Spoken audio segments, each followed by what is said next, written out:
Last time I tried lighting content just to test a few things because sometimes you get all of these creative ideas, and I didn't revisit that. Instead, I kept on developing more content, and today I wanted to cover another video about lighting. There's different kinds of lighting, as I suggested previously, which one of the things that you may notice, I try to use motivated light, even though in this kind of setup it's more like your studio kind of vibe, which is not my kind of or cup of tea. I had one light, if you can check there on the props there's a lighting there which is hiding behind the props. It's just lighting the props. I could have had that, which that light would sort of like spill on the wall, which it creates a kind of nice aesthetic, just like this one. The tube light, I use the blue light. If you can check there, it spills on the wall, just creating that blue kind of radiation from the light. And then on the other side, you get the same thing. I used a lamp. This is just a normal lamp, which is more of a motivated light because my lighting is coming from this direction. So a motivated light is basically a light that you use that will deceive the viewer. It will give the idea that the lighting is coming from that source of light. So basically, you are giving your audience a source of light to conclude for themselves that, whatever that's lighting the subject is coming from that source of light. Some would use natural lighting, which means they would place the subject closer to the window, and the window would show in one of the shots, just to motivate that all lighting is coming from that. And you get that the lighting will probably not coming from the sun. Maybe there's a light that they're using to light the subject. Same way that I did also. This kind of like act as if, if you check this side of my face, it looks like I'm being lit by this light, whereas there's a light that is just on an angle from my camera, which is the same direction from that backlight there. But now this light, because I don't have like a lot of resources, this light also kind of like acts as a backlight just to separate me from from the background. And same thing that this light does, it's more of a backlight. But also, if you can check, this blue light also spills over this side and a portion of my hair just to separate me from the background. So these are kind of like backlights.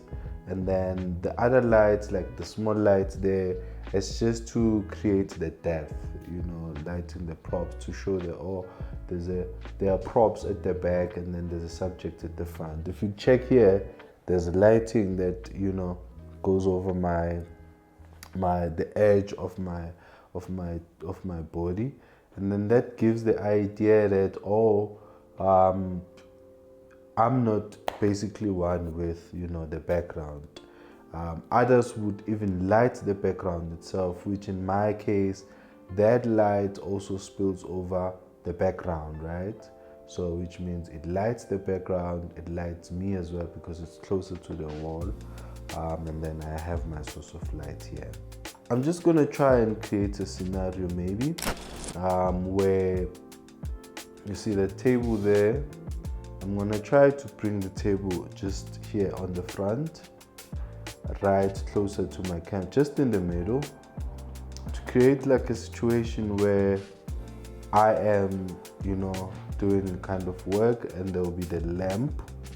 So that lamp will be coming from that direction there. So meaning it will be on the left hand side of my face. Then it will light my face, and then this big light here. What I realized is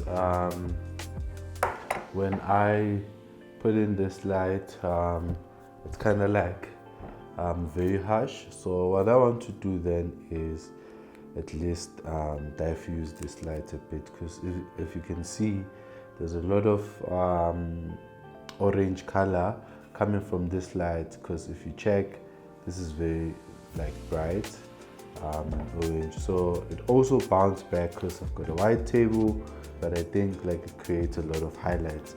So if I can try, so fortunately now we're at the studio. The other side of our studio is a workshop. That's where I got this, a fabric, a shirting fabric, a shirt fabric, not a shirting fabric, a shirt fabric.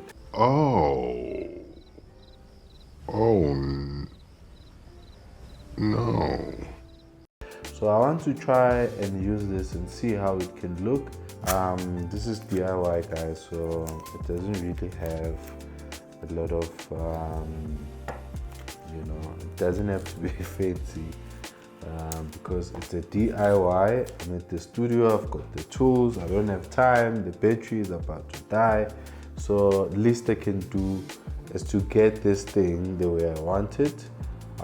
Because I think it's better on than off. So I'm just gonna try and get whatever that I'm looking for, even though it might end up killing the idea, because I see that with this kind of diffusion, because it's very close to, it's on the bulb itself, so it's kind of like killing the entire thing. I've got two options.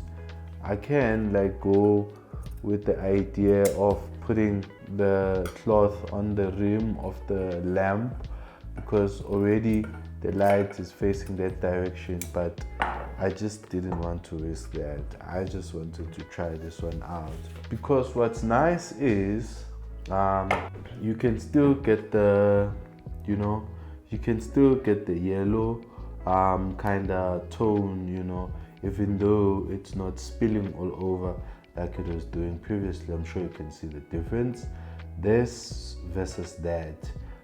Let us switch off the lamp and see how it looks like.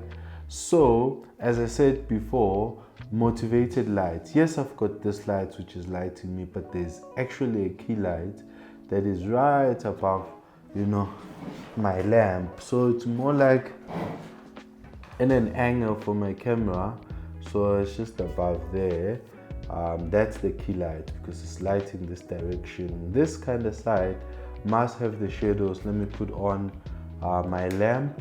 Now I've got this kind of yellow tone, orange tone, which creates like the orange and teal kind of vibe, because there's this orange that is coming on the front, but you check the back, there's like the blue. So most films, what they do is they'll do the orange and teal color grading.